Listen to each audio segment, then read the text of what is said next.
How's it going, folks? Can you guys hear me okay? All right, happy Monday. And it is 3:01. We're going to get started. Folks, does anybody have any questions, any issues, any problems, anything at all? The floor is open for you. Anything, guys?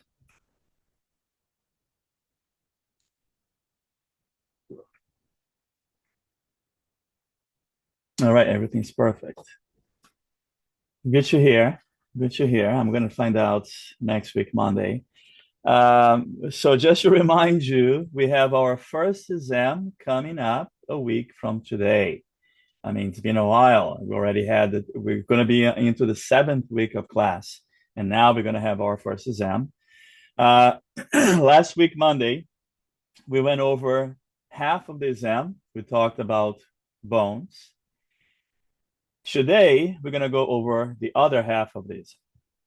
Okay. Hopefully, all of you guys are studying and studying hard every day. It is a lot of information, but you had 7 weeks to prepare for this exam. So, it's plenty of time. Okay.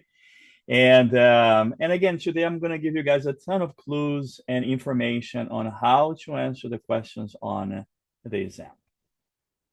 So once again, our exam is next week, Monday. We're going to start the exam at 3 p.m., just like we have our regular class. And then next week, we don't have a class, it's just the exam. And you have 1 hour and 10 minutes to take the exam. And the exam is all about anatomy. What does that mean? It means that you're only responsible for the name of the structures, no physiology questions. What are you responsible for the first exam? You're responsible for the name of bones. You're responsible for the name of bone markings, which we covered last week, Monday. And you're responsible for the name of muscles. Okay? There's no question about action of a muscle. There is no question about insertion or origin of a muscle. It's just naming of the muscle. And of course, if it is a bilateral structure, you need to tell me if it is the right or the left. Always. I don't need to ask you that on the question. It doesn't need to say, hey, by the way, put in right or left. No. If it is bilateral, that goes automatically. Okay? So let's go over the muscular system. Now, after all, this is still an anatomy and physiology class, which means that we're still covering the physiology, even though it will not be included in the exam, but we still talk about physiology. Okay? Hold on a second. Why is this showing up here?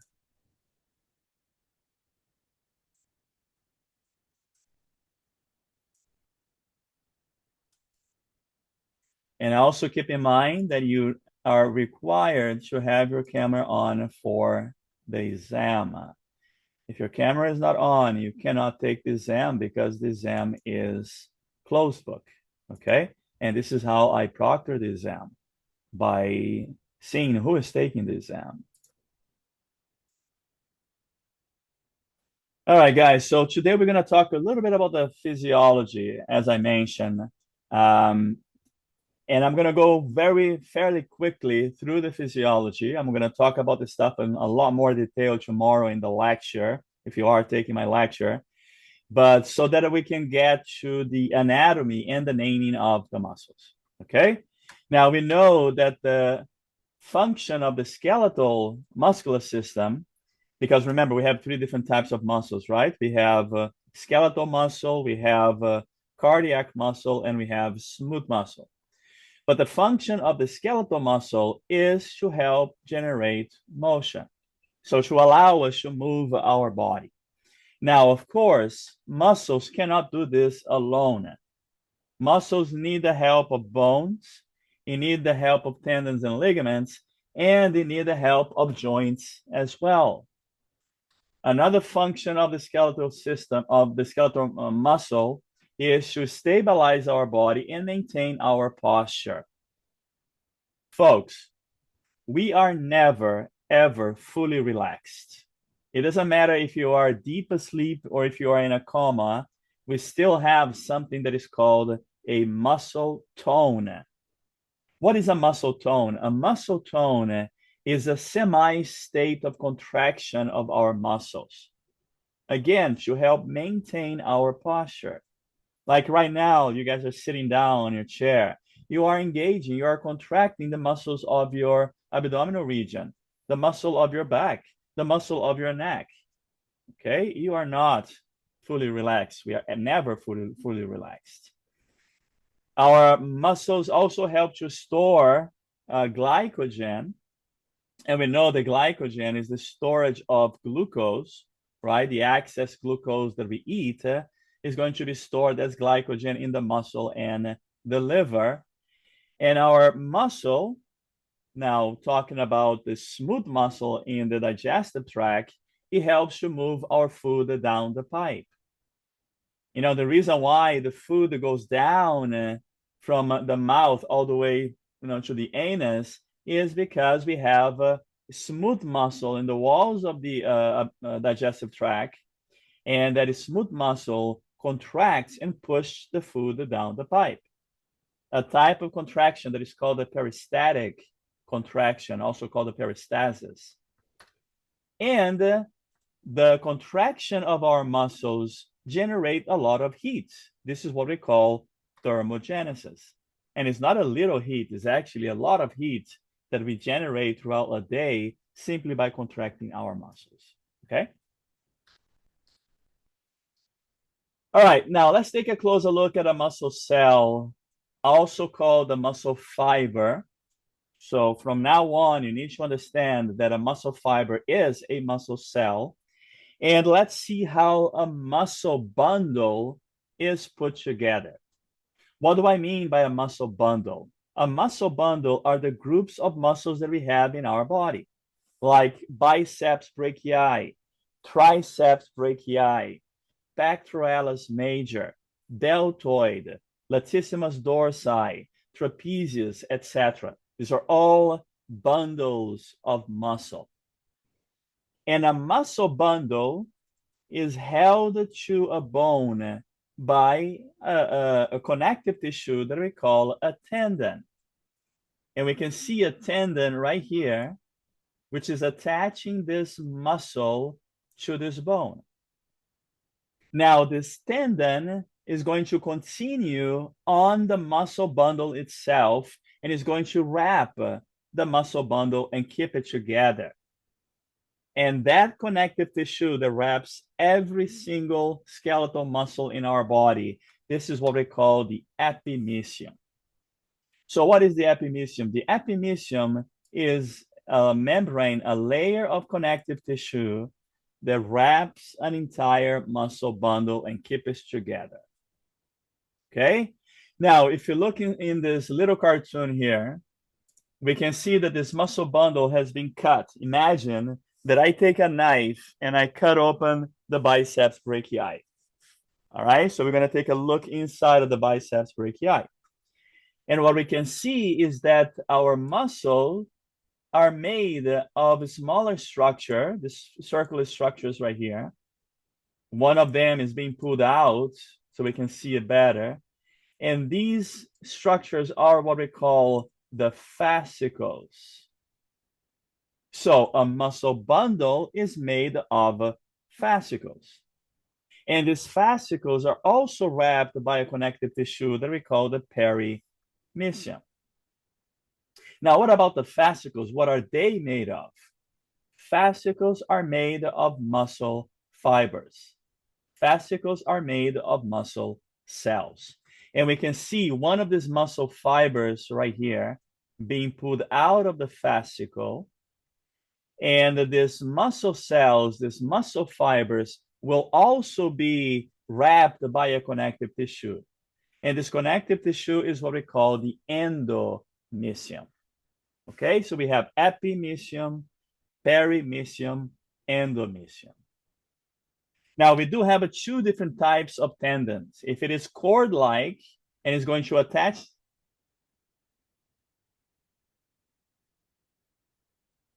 paper and it's going to attach muscle to a flat bone, like the bones of the cranium right here, for example. These are what we call the aponeuroses. They are made of the same thing. They just have different names. If it is cord-like, it is sheet-like, it's called aponeurosis. Okay? Any questions, folks? I'm not sure if it was just my audio, but it cut out just a little bit towards the end of what you were saying Sorry there, for if you that. don't I mind can't hear repeating. you. Oh, Hold on a second. I think I have a problem with my. I said, hold on, guys.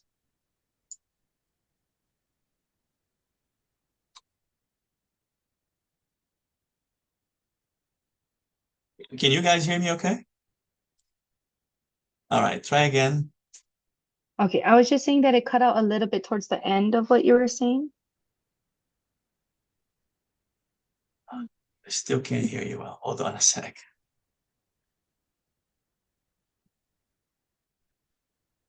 Can you hear me now, maybe? No.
Hello?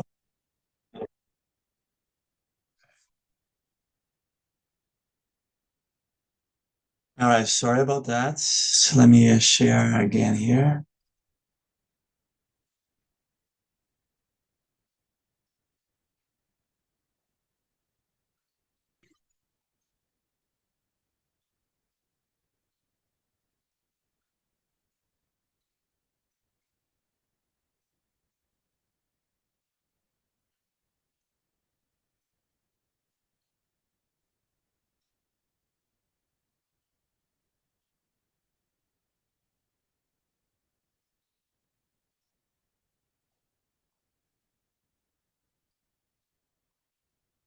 All right, guys, do we have any questions?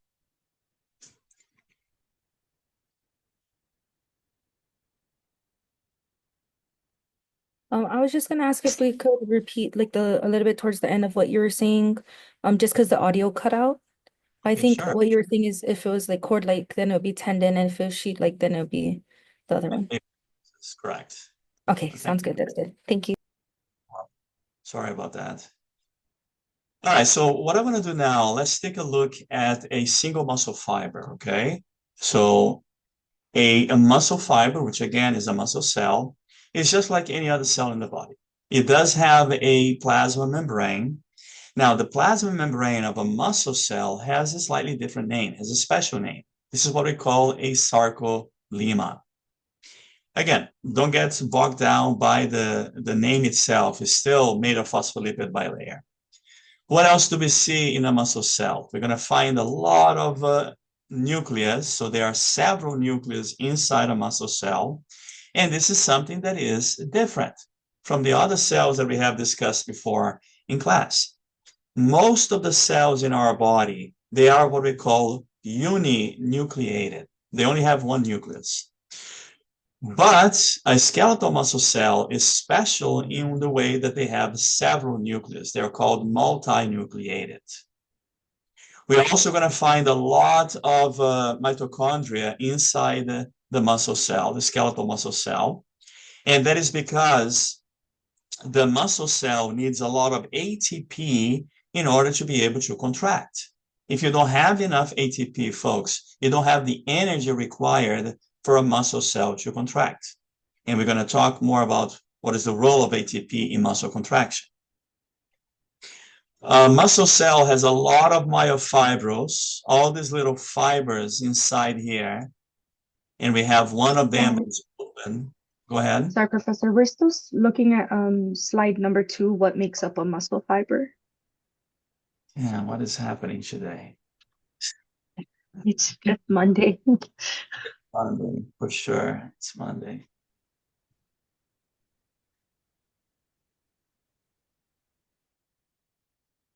All right, can you see the muscle fiber now? Yes, thank you. Now I can't see you guys, so if you do have any questions, please unmute yourself. But so I was saying that we have a plasma membrane called the sarcolemma. There are several nucleus on the inside, right? They are what we call multinucleated. And then we're also going to find a very large amount of mitochondria inside the muscle cell because we need a lot of ATP in order for the muscle cell to contract. Now, we also have these fibers called the myofibril inside the skeletal muscle cell. And we're going to take a closer look at a myofibril in the next slide. And wrapped around the myofibril, there is a special organelle that we can only find in a skeletal muscle cell. And this organelle is what we call the sarcoplasmic reticulum. And we can see wrapped around the myofibril. And the sarcoplasmic reticulum, the function of this organelle is to store and release calcium. And we're going to see that calcium is essential for skeletal muscle cell contraction. Okay, so two things are very important for muscle contraction: ATP and calcium. So let's take a look here and see what this myofibril looks like under the microscope. So I want everybody to pay attention here for a second, please. What I'm going to do now, I'm going to take a little slice of this myofibril right here, and I'm going to put this under the microscope. And that's what it would look like. And we can see that the myofibril has a pattern to it. So we have this lighter section, this light section right here, which is followed by a dark section, followed by a light section, followed by a dark section, and so forth. So we're only looking at a little slice, a little section, okay? So this light section is what we call the light band, also called the I band. While the dark section is what we call the dark band, aka the A band. Okay? We can see that in the middle of the light band, there is this dark line right there, right in the center. And this is showing a protein, which is called the Z disc. So the Z disc. And this protein is very important for the process of muscle contraction. And we can measure the distance between one Z disc of one light band until the neighboring Z disc. And we are going to get a unit that is called the sarcomere. So the sarcomere are what we call the contracting unit of a muscle cell. And I'm going to explain to you why is it the contracting unit, okay? Now, let me do this. I want to take this this picture here, which is under the microscope, and I want to draw this like a cartoon. And this is what it would look like. And we can actually line them up here. Okay, so here we would have the light band, and then in the middle we have the dark band, and then we're going to have another light band. Now the question is, why is the light band lighter and the dark band darker under the microscope? Well, the answer is they have a different type of fibers. They have different types of proteins. The light band has a fiber called the thin filament, and this thin filament, which is shown here in yellow, it is made by a protein called actin protein. The dark band has different fibers called the thick filament, which are made by a different type of protein called myosin. So this is the reason why the light bands looks lighter under the microscope, because we're going to have more light passing right through it, so we can see it as lighter. While the dark band, it looks darker under the microscope because the filaments are thicker. So therefore, there's going to be less light passing right through it. Okay? Now, how is this sarcomere involved in a muscle contraction? How is it the basic contracting unit? Everybody look up here for a second, please. Imagine that these three fingers right here, they are the thin filament. And these two fingers right here, they are the thick filament. When we contract a muscle, folks, we're going to have the sliding of the thin filament over the thick. And that is going to cause the shortening of the muscle. If you don't believe me, take a look at your biceps when it's extended, and then look at the length of the biceps when the biceps is contracted. When a muscle contracts, the muscle shortens. All right? And the shortening is due to what we call the sliding filament theory. And the sliding filament theory says that when a muscle contracts, is due to the sliding of the thin filament over the thick filament. And we can see right here that the sarcomere becomes shorter. So here we have three muscles in different states of contraction. We have a fully relaxed muscle, we have a partially contracted muscle, and we have a maximally contracted muscle. Guys, pay attention on the sarcomere length. Here we have the sarcomere in the relaxed muscle. Here we have the sarcomere in the partially contracted muscle. And here we have the sarcomere in the fully contracted muscle. We can see how they're becoming shorter. Okay? Now, what is the role of ATP and calcium in muscle contraction? And I don't want to go into a lot of detail in the lab because I'm going to spend a lot of time in the lecture talking about this. And again, you guys are not going to see any physiology question in the exam. But I do want you to give a little idea, a little background and understanding of muscle contraction. Now, what we're looking at right here, folks, in this cartoon, right here, we are looking at a little piece of the sarcomere, okay? And now let me highlight that piece right here. So if I take a little slice of the sarcomere right there and amplify it, this is what it would look like. Now we can see that the thin filament, which is shown here in blue, it overlaps the thick filament shown here in tan at the bottom. We can also see that the thick filaments, they have these heads right here, what we call the myosin heads. And these myosin heads, they are going to touch, they're going to interact with the thin filament. Now, these myosin heads, they are a type of an enzyme called an ATPase. ATPase. And what do ATPases do? ATPases, they are going to cleave, they're going to cut ATP. They're going to break down ATP. In the process of breaking down ATP, and by breaking down, meaning removing a phosphate from ATP, when we do that, folks, we release energy from the ATP. And then the myosin heads, they're going to harness that energy and they're going to use it to do this movement right here.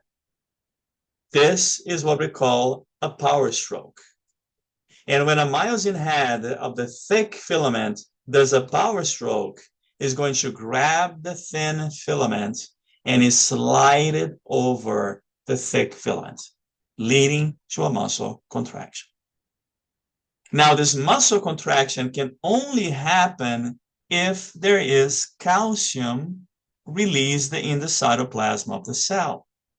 Because the calcium, which is shown here in these red little spheres, the calcium allows for the binding of the myosin head with the thin filament. If there is no calcium, then there is no interaction of the thin filament with the thick filament. And therefore, there is no muscle contraction. Okay? So again, calcium allows the binding of the thick filament to the thin filament, allowing then the myosin heads to cleave ATP, harness the energy, and do the power stroke. And when they do the power stroke, it's going to allow the sliding of the thin filament over the thick filament. Any questions, folks?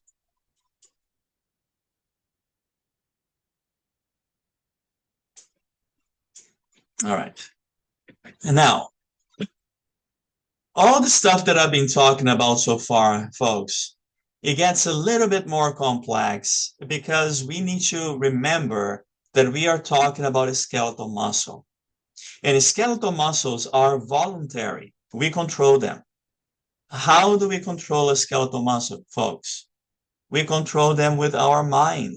We send information from our brain, and that information is going to pass from neuron to neuron to neuron until that information gets to what we call the motor neuron. And the motor neuron is the neuron that controls the muscle cell. If I come in here, folks, and I cut this motor neuron, this muscle cell will never contract again. Okay? And this information that is going from our brain to the muscle cell is an electrical impulse that we call action potential. And when this action potential gets all the way here at the neuromuscular junction, which is the connection between the neuron and the muscle cell, that action potential, that electrical impulse, is going to lead to the secretion of calcium from the sarcoplasmic reticulum into the cytoplasm of the cell. And we know the muscle cell can only contract if there is calcium in the cytoplasm. So that release of calcium into the cytoplasm will lead to a muscle contraction.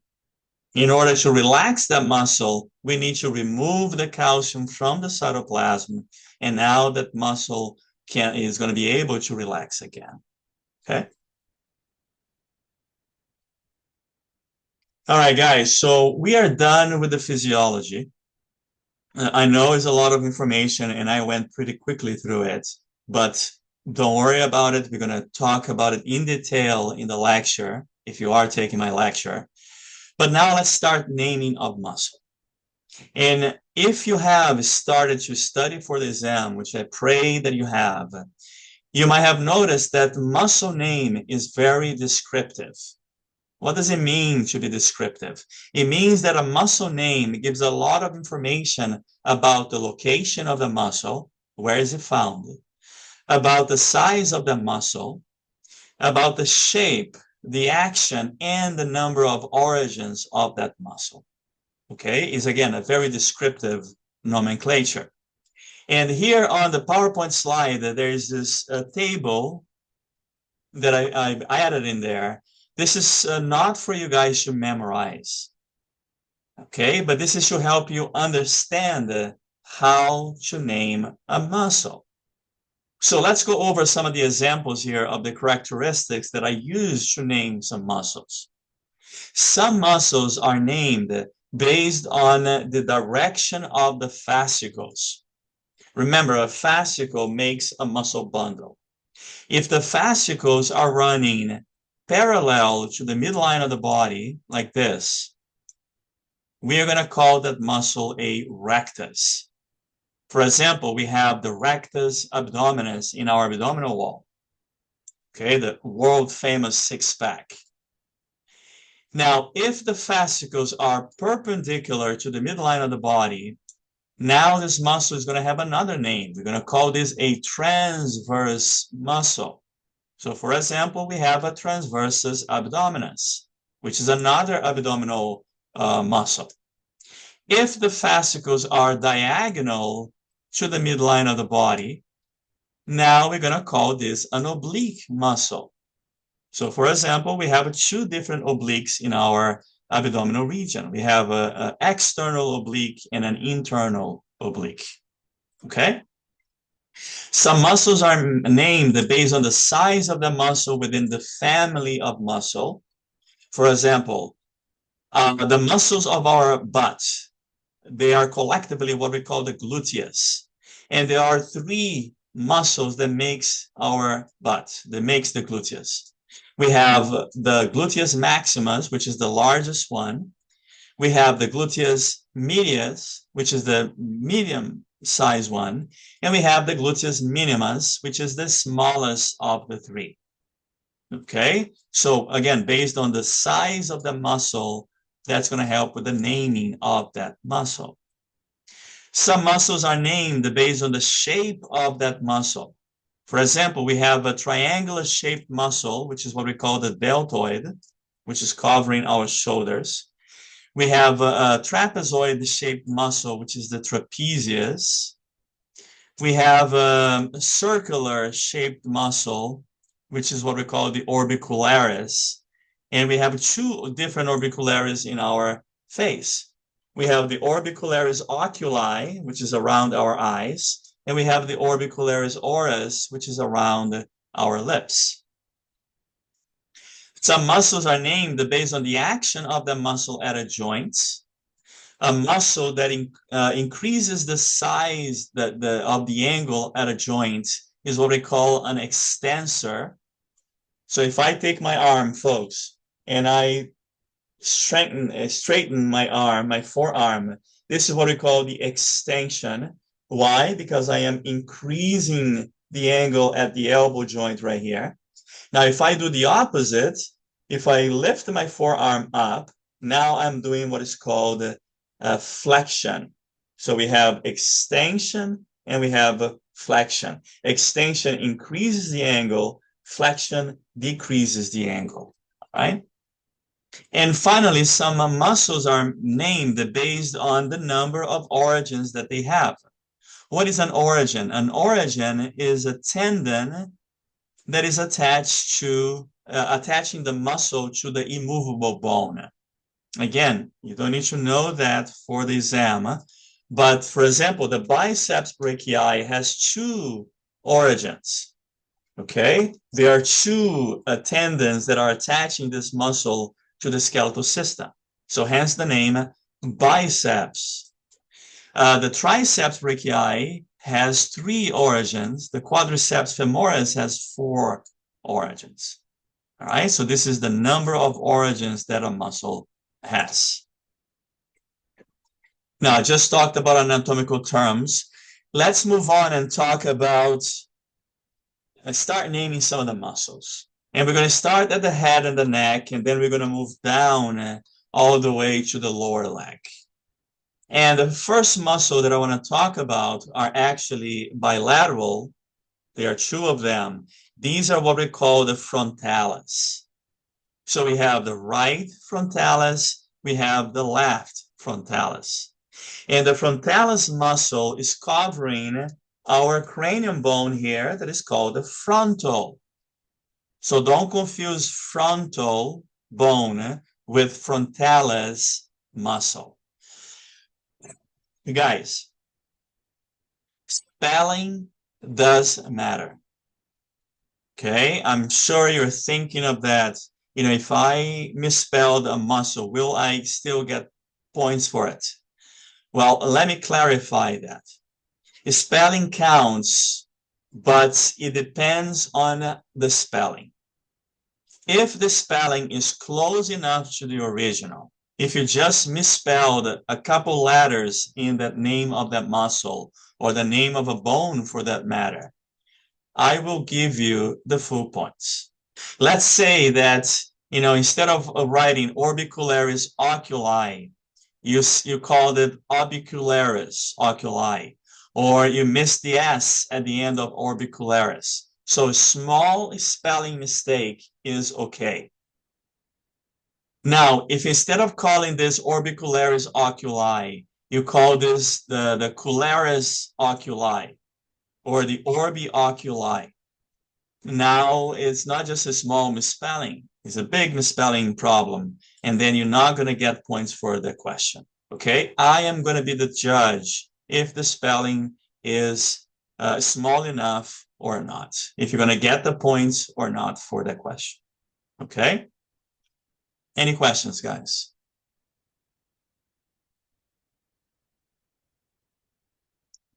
All right. Now let's keep on naming muscle here. Let's say that today was the exam and I was pointing to this muscle right here. What would you write down to get the full point for the question? You would say right frontalis. That's it. You don't even need to say muscle. Just right frontalis.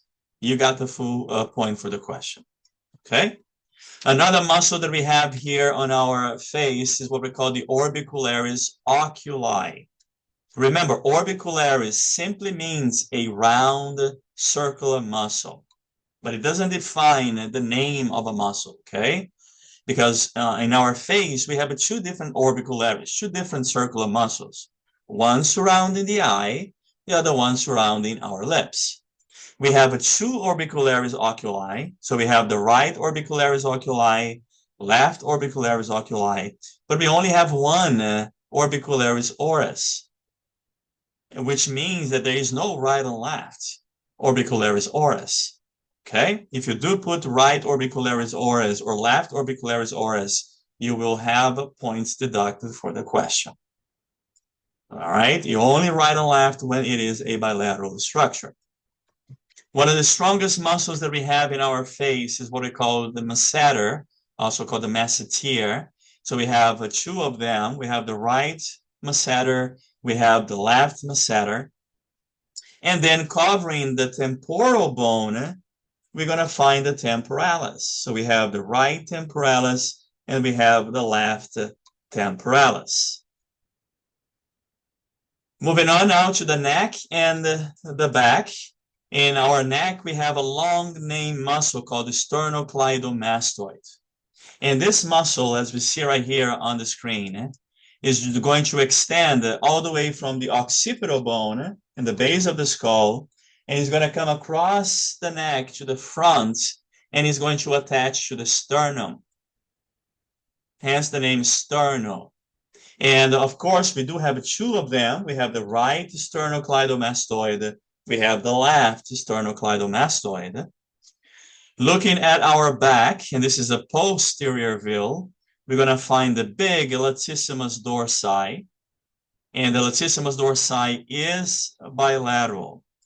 So we have the right latissimus dorsi, and we have the left latissimus dorsi. And we can see this big aponeurosis right here that is separating those two muscles, the right from the left. Okay. And this reminds me, folks, I want the full name of the muscles.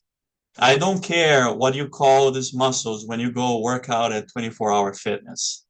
You can call them there, you can call them the lats, the pecs, the biceps, the triceps. But here, for the class, for the exam, you need to give me the full name of the muscle. It is latissimus dorsi. It is pectoralis major. It is biceps brachii. It is triceps brachii. Give me the full name, okay? Moving on to the muscles of the trunk. Covering our shoulders, we have a two triangular shaped muscle, which are the deltoids. Of course, they are bilateral. We have the right and the left. Then we have our chest muscle, which is the pectoralis major, and these are also bilateral. We have the right pectoralis major, left pectoralis major. And these muscles are called major because there is another muscle underneath that makes up the pectoralis muscles, and that's what we call the pectoralis minor. But you guys don't need to know the minor for the exam, just the pectoralis major. Then we have four abdominal muscles.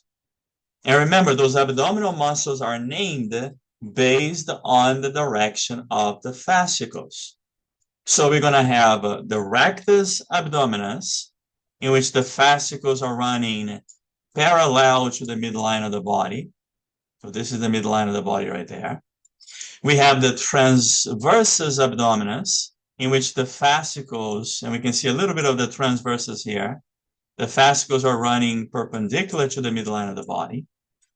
And then we have two different obliques. We have an internal and we have an external, and they are called obliques because the fascicles are running diagonal to the midline of the body. Okay? Folks, write this down. All abdominal muscles are bilateral. So we have the right rectus abdominis, left rectus abdominis, right transversus abdominis, left transversus abdominis, and so forth. Let's move on into a muscle that nobody knows about it.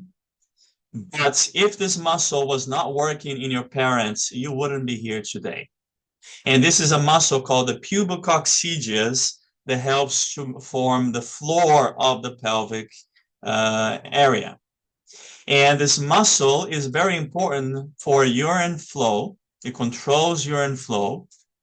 This muscle is very important for contraction during orgasm. It does assist with orgasm.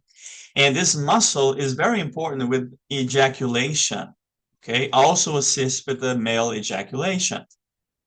Now, this muscle is also essential for childbirth. So as you can see here, this muscle is very important for sexual reproduction. Okay. Moving on, let's talk about some of the muscles of the upper limb. And again, I want to go over the biceps brachii and the triceps brachii.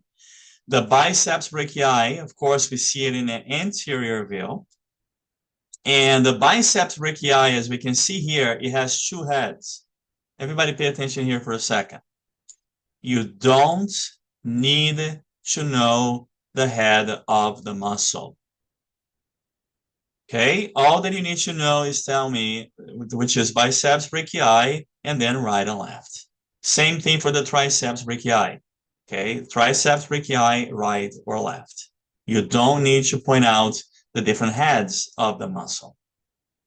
Another muscle here in the upper limb, in the upper arm, right underneath the biceps brachii, we have what we call the brachialis. And the biceps brachii, together with the brachialis, together with what we call the brachioradialis, they are all responsible for the flexion of the forearm. Okay, so there's a redundancy here. It's not just the biceps brachii that helps with flexion. We have three muscles performing the same function, helping each other out. Then we have a muscle here in our forearm, and this muscle is involved with doing a motion, an anatomical term of motion called the pronation. What is pronation? Guys, if I take my hand, which is now facing up, and I put it down, this movement is called pronation. Okay, so this is pronation, supination, pronation, supination. And pronation, it is possible due to the contraction of the pronator quadratus. Some other muscles of the forearm that you guys do need to know, and I highlighted them here in color. All these ones that are in green, these are the ones I wanted to know. You need to know the palmaris longus, the flexor carpi ulnaris, and the flexor digitorum superficialis. And then on a posterior view, you need to know the extensor carpi radialis longus and the extensor digitorum. Again, focus on the ones that are in color, okay?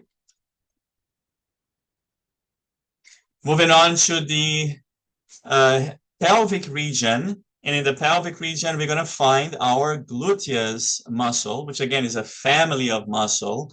And as I was saying before, we have 3 different types. We have the gluteus maximus, we have the gluteus medius, and we have the gluteus minimus. The gluteus maximus is the most superficial of them all. Folks, if you take your hands and you put it over your butt here, you are touching the gluteus maximus. All right? Right underneath the gluteus maximus, we're going to find the gluteus medius. And then all the way deep, we're going to find the gluteus minimus.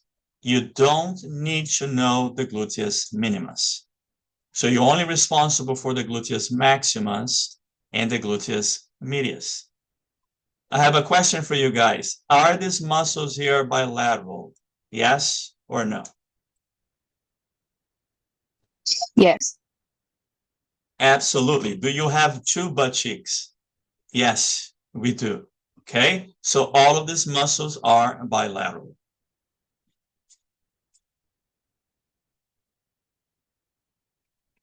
All right, taking a look now at the muscles of the upper leg. We're going to start with a posterior view, and then we're going to take a look at the anterior view. And in the posterior view, we can see the adductor magnus. And this muscle here is called the adductor magnus because it's going to help do adduction of the bone. What is adduction? Adduction is when we move a bone closer to the midline of the body. Abduction is when we take a bone and we move away from the midline of the body. So again, we have adduction and we have abduction, okay? Then in the back of the leg, the back of the thigh here, there is a family, a group of muscles they are called the hamstring family of muscles. Folks, and this is important, I don't want you to call this muscle the hamstrings for the exam. Hamstring is simply the name of the family, just like gluteus is the name of the family of muscles in our butt. The hamstrings is a family of muscles in the back of the leg, and there are 3 of them. So you need to be specific for the exam. If you tell me, oh yeah, this is the right hamstring, that is 0 points, no points for that. You need to tell me if it is the semitendinosus, which is the one right here in the middle, if it is the biceps femoris, which is the one that has the more lateral aspect, or if it is the semimembranosus, which has a more medial aspect, okay? These are the muscles of the hamstring. Be specific. Now let's take a look at the anterior view of the upper leg. And in the anterior view, I want you guys to know the adductor longus, which also helps with the adduction of the femur back, close to the midline of the body. We have the sartorius, and the sartorius is a long muscle that goes from the hip, goes across the thigh, across the leg, and then is going to attach right below the patella in a little marking here that is called the tibial tuberosity, right there. And I also want you guys to know another family of muscles that are collectively called the quadriceps femoris. Again, a warning. quadriceps femoris is not the name of a single muscle. It is the name of a family of muscles. So you need to be specific on the exam. Okay? What are the muscles that make up the quadriceps femoris family? We have what we call the rectus femoris, which is the biggest one in your upper thigh. If you take your hand and you put it over in the center of your leg, you are touching the rectus femoris. And if I cut right underneath the rectus femoris, guys, everybody look up here. You can see here that in this cartoon, the rectus femoris is cut. And if I look underneath it, I'm going to find another muscle that belongs to the quadriceps femoris. And this muscle is called the vastus intermedius. And it's called the intermedius because it's in between a vastus lateralis and a vastus medialis, right here.